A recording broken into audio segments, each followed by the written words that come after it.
La kératopigmentation ne bouleverse pas du tout l'architecture cornéenne.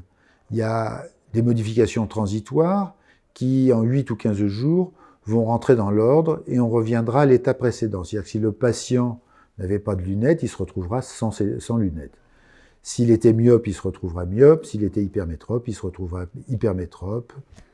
Il est bien évident que la question qui est posée très souvent, c'est est-ce que je peux associer cette kératopigmentation à un traitement d'un défaut visuel, myopie ou hypermétropie ou presbytie?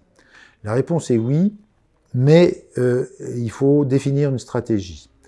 Si le patient a été opéré de LASIK, on peut faire une kératopigmentation. Aujourd'hui, nous avons des outils d'exploration de la cornée qui permettent de savoir à quelle profondeur a été fait le volet du LASIK. Et en général, il est fait entre 100 et 150 microns, ce qui nous permet à nous de faire une kératopigmentation entre 200 et 250 microns sans aucune difficulté.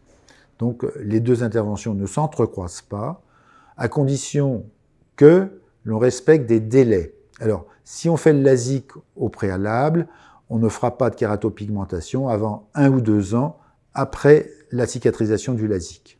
En revanche, si l'on veut faire la kératopigmentation en premier, comme il n'y a pas de volet, c'est simplement un tunnel, il n'y a aucun risque de déplacement du volet au cours d'un LASIK, on peut faire le LASIK 2 ou 3 mois après la kératopigmentation sans aucune difficulté.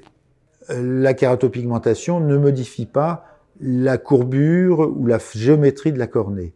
Ce qui veut dire qu'un patient qui portait des lentilles de contact à visée correctrice pour corriger une myopie, une hypermétropie, il va pouvoir les remettre 15 jours, 3 semaines après l'intervention sans aucun problème.